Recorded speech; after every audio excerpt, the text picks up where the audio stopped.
Hello lovely people, so tonight what we're going to be doing is making a stuffed butternut. Butternut's great to have in these weird times because it keeps forever and ever and ever and doesn't die, which is lovely. It's going to be stuffed with some quinoa, some lentils. We're going to melt some feta over that.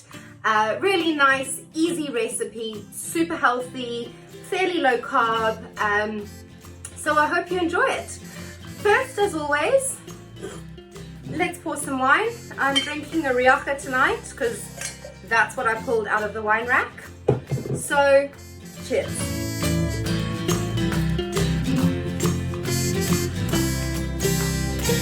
Okay, so I've heated my oven to 220 degrees. So the first thing we're going to do is just season the butternut.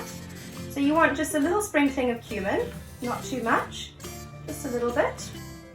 I'm then going to use some smoked paprika, but you can also just use salt and pepper. This isn't vital, it just adds a bit of a spice and a heat to it. And then, because I love chilies, I'm just going to put a few chili flakes on. And then I'm going to season with salt and pepper. So just a little crunch of salt, some pepper, and a little drizzle of olive oil. I've dropped the lid, good one. There we go, little drizzle of olive oil. And you want to put that in the oven for 30 to 45 minutes until it's soft. But now a trick as well is when you're preparing the butternut, don't get rid of your seeds. What we're going to do is we're going to roast those. So those just need a little bit of olive oil and some salt. And put them in for about 10 to 15 minutes until they're nice and crisp, and they'll give a lovely crunch to the dish when you're ready to serve. Okay, so after about 10 minutes, get those out, but I think that in the interim, at about 5 minutes or so, just give them a little bit of a swirl around so that they don't burn. But get your seeds out. Look at that lovely golden color on those. Those are now done. They're beautifully crispy and really quite tasty. So now we're just going to make our stuffing. So turn your stove onto a medium heat. Give a good glug of olive oil. I've pre-chopped some red onions, so throw those in. And then I've also got here some chopped garlic, some chopped parsley, and some red chili. So throw that in as well. And get that to just warm up slightly and get your onion nice and translucent.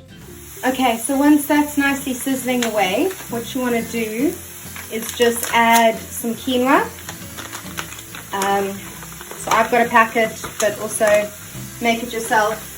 And then I'm going to use poi lentils from a packet, but you can use tinned lentils.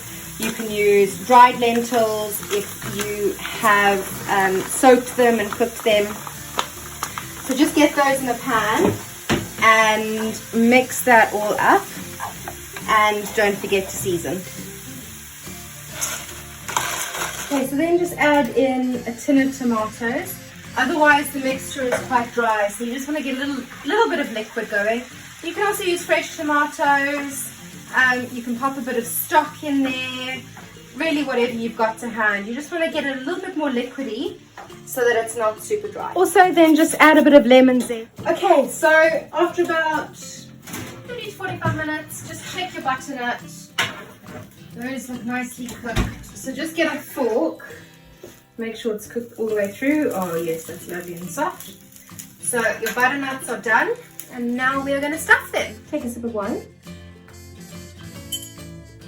And then what you want to do is spoon that lovely quinoa, lentil, tomato mixture into your butternut and stuff it.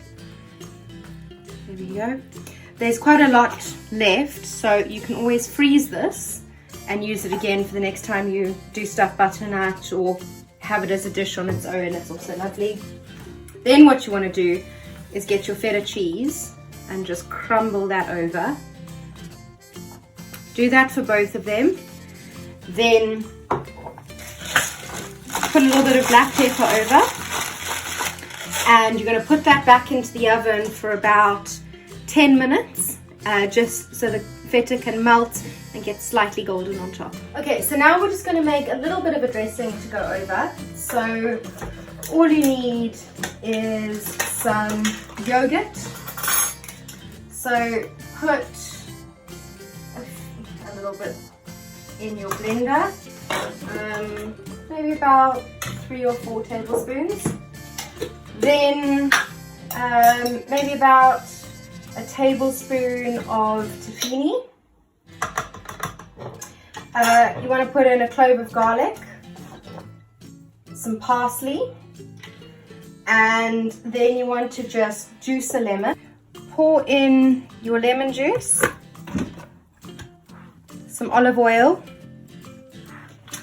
and then just some salt and some pepper, and blend that all up. Now you're nearly ready to serve, so just get a pomegranate.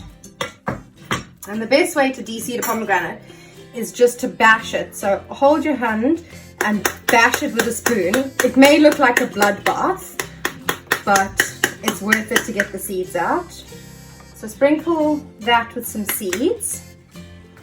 And then what you want to do is garnish with a little bit of mint and some of the dressing that we just made.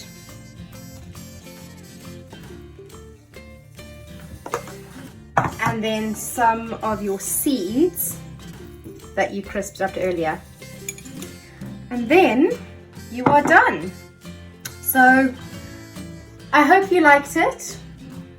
Cheers and bon appetit.